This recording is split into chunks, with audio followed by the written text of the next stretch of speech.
જય માતાજી મિત્રો, આજે આવી ગયા હતા ધાબા પર પતંગ ચકાવવા. જોઈ લો. પછી આવી ગયા જીમમાં.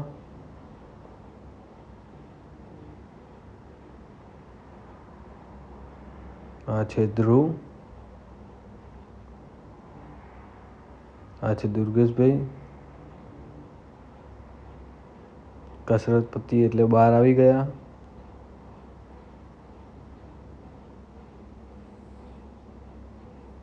પછી મોડા રાતે આપણે આવી ગયા લાપીનોઝમાં ચીલી ટોસ લેવા નિયતિ માટે.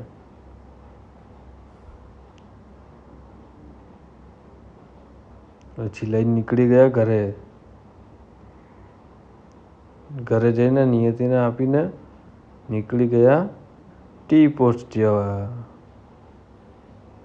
ટી પોસ્ટે થોડી વાર બેઠા, પછી ઘરે જતા રહ્યા. ઘરે જઈને સૂઈ ગયા. જય માતા.